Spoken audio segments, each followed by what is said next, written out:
Hello बच्चों, आज मैं आपको ईंट, मनके और अस्थियां हड़प्पा कालीन सभ्यता के बारे में डिटेल में बताऊंगी। तो स्टूडेंट्स, सबसे पहले मैं हड़प्पा सभ्यता की खोज की कहानी के बारे में आपको बताऊंगी। बच्चों, किस किस व्यक्ति ने इसमें अपना योगदान दिया। सबसे पहला नाम आता है चार्ल्स मेसन। चार्ल्स मेसन 1826 ईस्वी में हड़प्पा नामक गांव के पास से गुजर रहे थे, जो कि पश्चिमी पंजाब में पड़ता है। बच्चों, ये हड़प्पा अब जो है पाकिस्तान में चला गया है। यहाँ पर पहले ये सारा हिंदुस्तान था, भारत का ही ये हिस्सा था, लेकिन विभाजन के बाद ये हड़प्पा नामक गांव अब पाकिस्तान में चला गया है।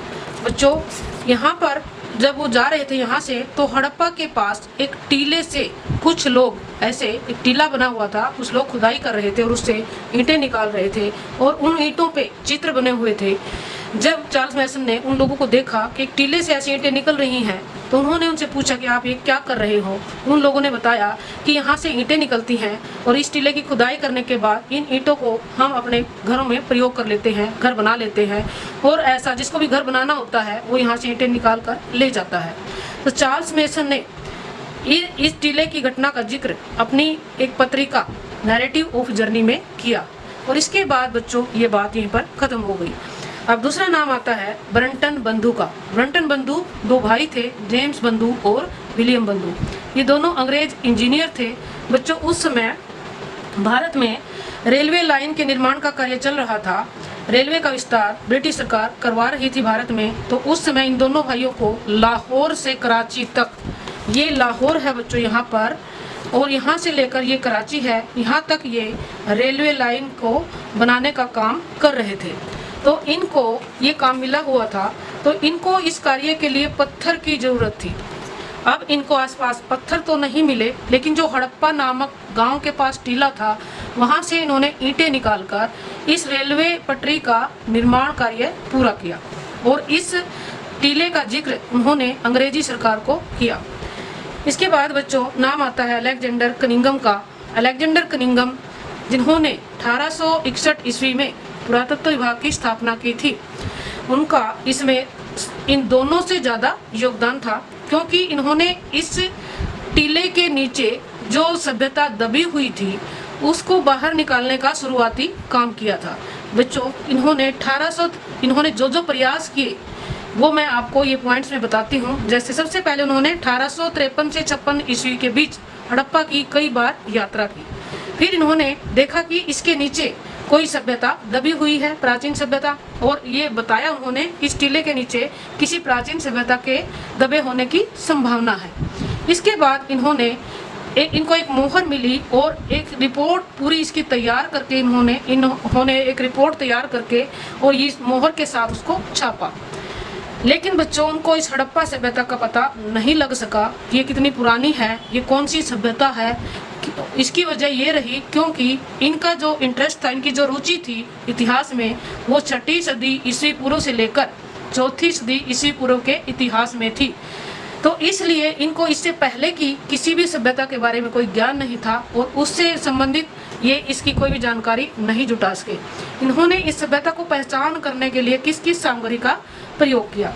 एक तो इन्होंने चीनी यात्रियों के वृत्तांत पढ़े जो यहाँ पर यात्रा करने आए थे, और उन्होंने, जैसे ह्यून-सांग यहाँ पे आया था, फायान यहाँ पे आया था, तो उन्होंने जो अपने इतिहास लिखे थे, जो ग्रंथ लिखे थे, उनसे इन्होंने इस सभ्यता के बारे में जानने की कोशिश की, लेकिन उनमें कहीं भी इसका जिक्र नहीं था। यहाँ से इकट्ठे हुए सामान की जो शिल्प तथ्य थे, उनकी सहायता से इन्होंने इस सभ्यता को पहचान करने की कोशिश की। रिकॉर्ड इकट्ठा किया। भारत में पहली बार नगरों से संबंधित वस्तुएं यहाँ पर मिली थी। हड़प्पा एक नगर था पहले, और उससे संबंधित जितनी वस्तुएं मिली थी, जो भी चीजें मिल रही थी, वो जैसे नगरों में होती हैं उस तरह की थी। तो हड़प्पा के समय का आकलन वो फिर भी नहीं कर सके, क्योंकि उनको कोई भी लिखित अभिलेख या कोई पुस्तक यहाँ से प्राप्त नहीं हुई, और जो मोहर थी उसके ऊपर जो लिपि थी उसको ये पढ़ नहीं सके। इसलिए बच्चों, इनके प्रयास के बावजूद भी ये हड़प्पा सभ्यता की पहचान करने में असफल रहे। इसके बाद बच्चों सर जॉन मार्शल आते हैं। सर जॉन मार्शल का विशेष योगदान है, और जो हड़प्पा सभ्यता है उसका श्रेय सबसे ज़्यादा सर जॉन मार्शल को ही जाता है। स्टूडेंट्स 1904 ईस्वी में भारतीय पुरातत्व विभाग में ये महानिदेशक बने और 1921 तक इनके प्रयास जारी रहे हड़प्पा सभ्यता को जानने के लिए और भी दूसरी सभ्यताओं, दूसरे इसके जो दूसरे इसके स्थल थे उनको भी जानने की कोशिश करते रहे। तो इन्होंने 1921 में इससे संबंधित पुरातत्व विभाग के महानिदेशक बनने के बाद इनके नेतृत्व में इन्होंने खुदाई शुरू करवाई।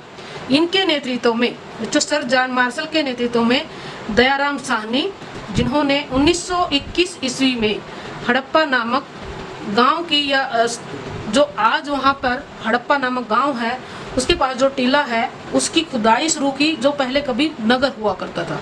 और बच्चों ये जो हड़प्पा नामक नगर है ये आज रावी नदी, ये रावी नदी है बच्चों, जो कि हिमाचल में से निकलती है और इसके बाएं और यहाँ पर हड़प्पा नामक ये जो नगर मिला उसकी इन्होंने खुदाई शुरू की। तो इस स्थल की खुदाई करने के बाद इन्होंने पाया, थोड़ी सी खुदाई करने के बाद ही दयाराम साहनी ने पाया कि नीचे पूरा का पूरा स्ट्रक्चर एक नगर का दबा हुआ था। तो बच्चों यहाँ से इनको बहुत सारी चीज़ें मिली, मोहरे, अनागार और वहाँ पर कब्रगाह मिली, मटके, मनके।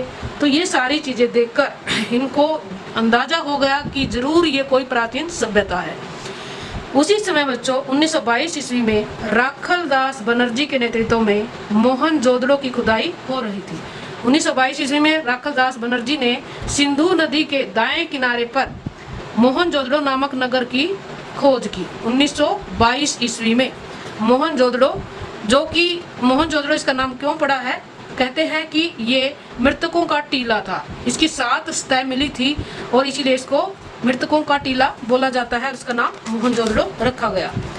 तो बच्चों इन खोजों के आधार पर अब जो सर जॉन मार्शल थे, दयाराम साहनी और राखल दास बनर्जी के नेतृत्व में जो 2 शहर इनको मिले थे, इन यहाँ से जो वस्तुएं मिली थी उन खोजों के आधार पर सर जॉन मार्शल ने इन दोनों का अध्ययन करने के आधार पर एक नई 1924 ईस्वी में एक नवीन सभ्यता की खोज की सारी दुनिया के सामने घोषणा की।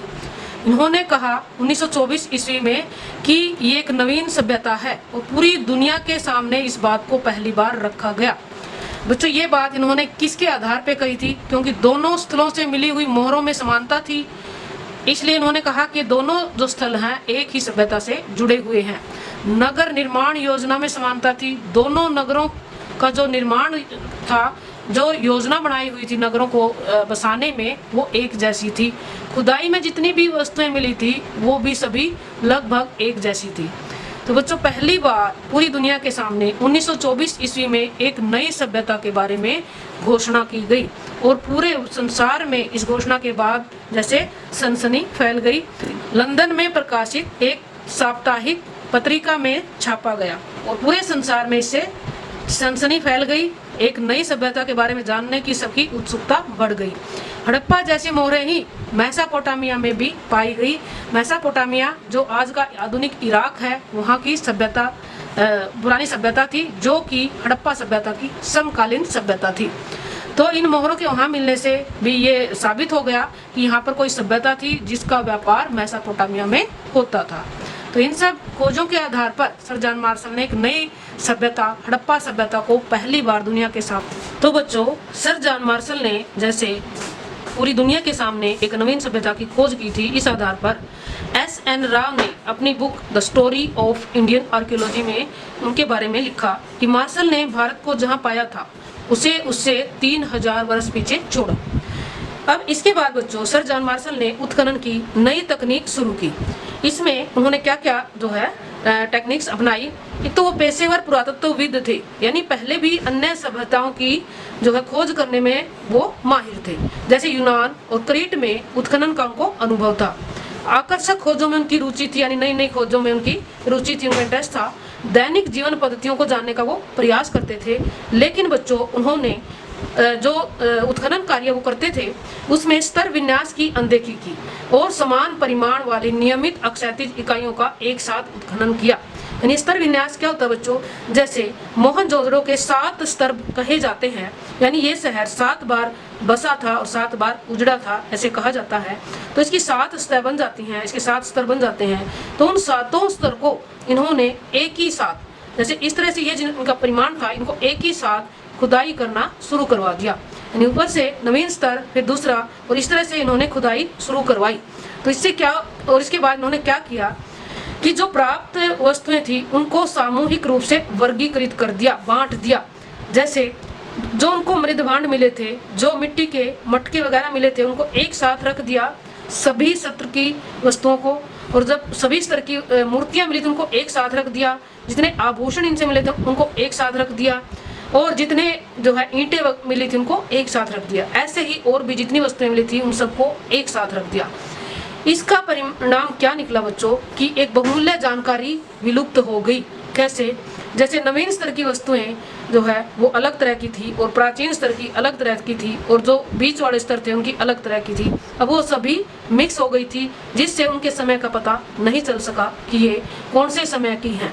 तो इस तरह हम देखते हैं कि सर जॉन मार्शल ने हड़प्पा सभ्यता की खोज में अपना महत्वपूर्ण योगदान दिया, लेकिन एक जो है यहाँ पर छोटी सी जो एक नई टेक्निक उन्होंने अपनाई थी, इससे एक जो है हमें एक बहुमूल्य जानकारी न मिलने के कारण, समय के अकॉर्डिंग चीज़ें न पता चलने के कारण थोड़ा सा यहाँ पर हमें लगता है कि एक नई टेक्निक का इस्तेमाल होना चाहिए था। 5वां नंबर आता है बच्चों REM व्हीलर का, जो कि 1944 ईस्वी में भारतीय पुरातात्विक सर्वेक्षण के महानिदेशक बने। REM व्हीलर बच्चों जो है पहले एक सेना में अफसर रह चुके थे, इसलिए ये बहुत ही अनुशासित और परिश्रमी थे। इनकी पुरानी खुदाई की तकनीक से अलग तकनीक थी, उन्होंने पुरानी खुदाई की तकनीक को सुधारा, स्तर विन्यास का ध्यान रखा, मेहनत और अनुशासित तरीके से, क्योंकि ये सेना में ब्रिगेडियर रह चुके थे, इन्होंने पूरी मेहनत से काम किया, और वस्तुओं का वर्गीकरण, वस्तुओं को जो अलग अलग ढंग से रखा गया वो जो है स्तर के अनुसार किया। बच्चों इन्होंने अपनी पुस्तक My Archaeological Mission to India and Pakistan में इस पूरी जो है खुदाई का वर्णन किया है। स्तर क्रम विज्ञान बच्चों, स्तर क्रम विज्ञान क्या होता है? स्तरों के अध्ययन को कहा जाता है जब इन अलग अलग स्तरों का हम अध्ययन करते हैं। जैसे पहले स्तर की जितनी भी वस्तुएं हैं उनका अध्ययन करते हैं, उसके समय को निकालते हैं कि ये वस्तु कितनी पुरानी है, ये सारा कुछ इसका अध्ययन करते हैं, इसको स्तर क्रम विज्ञान कहा जाता है। और ये एक विशेष समय की संस्कृति से संबंधित होता है। जैसे जो नवीन जो स्तर होता है वो विकसित जो सभ्यता होती है उससे रिलेटेड होता है, और जो प्राचीन स्तर होता है वो उसके शुरुआती दौर का जो स्तर होता है। तो नए नए क्षेत्रों में उत्खनन, इसके बाद इन्होंने और भी आसपास के स्थलों की खोज की। तो बच्चों इन्होंने अलग अलग स्तर का कैसे वर्गीकरण किया, अलग अलग स्तर की अलग अलग खुदाई की। कैसे? इन्होंने एक नई तकनीक को खोजा, अलग अलग स्तर की अलग अलग खुदाई की। इन्होंने सबसे पहले इस स्तर की खुदाई की, फिर इस स्तर की खुदाई की, फिर इस स्तर की, और इस तरह से इन्होंने सभी स्तरों की अलग अलग खुदाई की, और इनसे प्राप्त वस्तुओं को इन्होंने अलग अलग रखा। नवीन स्तर जो था इससे प्राप्त जो भी चीजें थी, आभूषण थे, खिलौने थे, मूर्तियां थी, ईंटें थी, मृदभांड थे, और जो सब थे उन सब को अलग अलग स्तर के अनुसार अलग अलग रखा। तो इससे एक नए जो इतिहास का निर्माण हुआ, क्योंकि हमें ये पता चला कि शुरुआती दौर में इस सभ्यता के स्थल कहाँ कहाँ पर थे, और विकसित दौर में कहाँ कहाँ पर थे, और फिर इसके पतन के बाद धीरे धीरे वो कैसे लुप्त होते चले गए। शुरुआती स्तर पर कौन कौन सी वस्तुएं थी, और धीरे धीरे उन्होंने कैसे विकास करके बाद में इन्होंने किन किन चीज़ों को बनाना सीख लिया, कैसे कैसे नगरों का निर्माण किया, कितने ज़्यादा नगर या बस्तियां उस समय की पाई गई, और लास्ट में इनकी कितनी बस्तियां बची थी। तो ये एक बहुमूल्य जानकारी इन्होंने हासिल की, जो कि हमारे इतिहास में बहुत ही महत्वपूर्ण स्थान रखती है। तो इसके बाद बच्चों 1947 ईस्वी के बाद भारत में उत्खनन को प्राथमिकता दी गई। ये पॉइंट आपका छठा पॉइंट बनता है। इसके अकॉर्डिंग 1947 तक बच्चों 1921 में खुदाई शुरू हुई थी। पहला स्थल हड़प्पा नामक स्थल खोजा गया था, लेकिन 1947 तक लगभग 40 स्थल खोजे जा चुके थे। 40 स्थल खोजे जा चुके थे, और इसके बाद क्योंकि जो ये हड़प्पा सभ्यता थी, या इसको सिंधु घाटी की सभ्यता भी बोला जाता है, ये पाकिस्तान में चली गई। तो इसके बाद भारत के जो पुरातत्वविद थे उन्होंने भारत में ही खोज करने की कोशिश की, यहीं पर उत्खनन कार्य शुरू किया। मोहनजोदड़ो व हड़प्पा पाकिस्तान में चले जाने के कारण भारत में ही खोज को प्राथमिकता दी गई और उस खोज का परिणाम ये निकला कि अब गुजरात जो पाकिस्तान से लगता है, राजस्थान, हरियाणा, उत्तर प्रदेश और पंजाब में ज़्यादा उत्खनन को महत्व दिया गया और यहाँ ज़्यादा खुदाई कार्य शुरू किया गया और यहाँ से बहुत सारी चीज़ें मिली और उनसे नए नए प्रश्न उभरे और नई नई चीज़ों का पता चला और वो सभी चीज़ें जो भी मिली, ईंटें, वस्तुएं और भवन और गहने, वो सभी सिंधु घाटी की सभ्यता के जो प्राथमिक जो सबसे पहले नगर मिले थे मोहनजोदड़ो और हड़प्पा, उनसे मिलती जुलती ही थी। इसलिए ये भी हड़प्पा सभ्यता के ही स्थल कहे जाते हैं। तो इसके बाद बच्चों आता है कि नए प्रश्नों का महत्व। 7वां पॉइंट आपका बनता है कि ये सारी खुदाई होने के बाद अब नए नए प्रश्न पुरातत्वविद जो थे उन्होंने उठाने शुरू कर दिए। वो नए प्रश्न क्या थे? जब खुदाई की तब तो नगरों की खुदाई की गई, उनसे जो मिली वस्तुएं थी उन वस्तुओं की क्या उपयोगिता रही होगी और ये कितनी इनकी आयु है और ये किस किस काम आती थी, ये सब प्रश्न उस समय उठाए गए थे। लेकिन इसके अलावा नए प्रश्न क्या थे? जो स्थल मिले थे खुदाई में, उन स्थलों का महत्व क्या था? यानी जैसे मोहनजोदड़ो में एक बहुत बड़ा स्नानागार मिला है, उसका क्या महत्व था? क्या वो धार्मिक उत्सव में काम आता था? सांस्कृतिक जो है उसकी उपयोगिता थी? या मोहनजोदड़ो एक बहुत बड़ा नगर है उस समय का और हड़प्पा भी, क्या वो एक व्यापारिक नगर थे? क्या वहाँ से व्यापार होता था? क्या वो राजधानियाँ थी? ये सारे नए प्रश्न उभर कर सामने आते हैं। दूसरा इसका पॉइंट बनता है बच्चों नए प्रश्न का शिल्प तथ्य का कार्य। यहाँ से बहुत सारे मनके, मालाएं और सोने, चांदी, तांबे और जो है टीन को मिलाकर जो कांसा होता है उससे मिश्रित धातु से बनी हुई वस्तुएं मिली हैं। उन सब का कार्य कैसे होता था उससे संबंधित प्रश्न बने। अब है बच्चों इसके बाद एक नया पॉइंट बनता है आपका अंतरराष्ट्रीय रुचि व अवशेषों का विश्लेषण।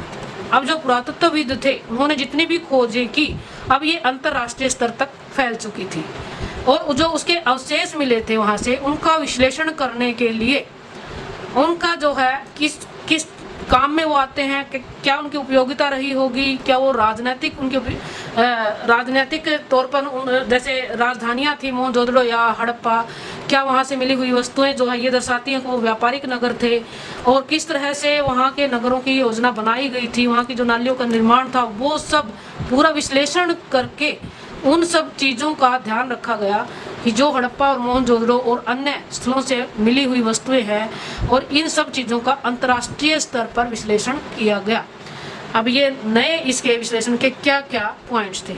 सबसे पहला 1980 ईस्वी के बाद अंतर्राष्ट्रीय रुचि बढ़ना, यानी दूसरे देशों के जो पुरातत्वविद थे वो भी भारत में आकर इस सभ्यता की खोज में अपना योगदान देने लगे। दूसरा आधुनिक वैज्ञानिक तकनीक का प्रयोग, यानी इसमें वैज्ञानिक तकनीक का प्रयोग किया गया। वैज्ञानिक तकनीक क्या थी? क्योंकि यहाँ से कोई भी ग्रंथ, किताब या उस समय की लिखी हुई जो मोहरें मिली हैं उनके ऊपर जो भी उनकी लिपि मिली है या मृदभांड के ऊपर जो भी लिपि मिली है, जहाँ भी उनकी लिखी हुई चीज़ें मिली हैं वो आज तक कोई भी पुरातत्वविद पढ़ नहीं पाया। तो उस समय की जो सभ्यता थी उसके समय को जानने के लिए वैज्ञानिक तकनीक का प्रयोग किया गया जिसे कार्बन 14 डेटिंग बोला जाता है। कार्बन 14 के अनुसार किसी भी जो है पुरानी वस्तु का पुरावशेष का जो पुरावशेष होते हैं उनकी आयु को निकाला जा सकता है आसानी से। और इस कार्बन डेटिंग के अनुसार पुरातत्वविद 50,000 वर्ष तक जो पुरानी वस्तु है उनकी आयु को निकाल सकते हैं। इसके बाद बच्चों भारत व अन्य देशों के पुरातत्वविदों का जैसे जर्मनी, इटली, उन सब ने एक साथ मिलकर कार्य किया और इन्होंने अब अलग अलग जैसे मिट्टी की जो वस्तुएं मिली हैं, पत्थर से बनी हुई वस्तुएं मिली हैं और पौधे मिले, पशुओं के अवशेष मिले और जो शव मिले, उनके स्तर के अनुसार सूक्ष्म विश्लेषण किया गया। इससे और भी कुछ नई चीज़ें सामने आई। अब बच्चों इस खोज में प्रमुख विद्वानों का किस किस विद्वान का योगदान रहा। कुछ विद्वानों के आप नाम इसमें याद कर सकते हैं, जैसे सर मोर्टिमर व्हीलर, एस.एन. वत्स, एन.जी. मजूमदार, एस.आर. राव, ए. घोष, श्री सूरजभान, श्री जगदत्त शर्मा इत्यादि।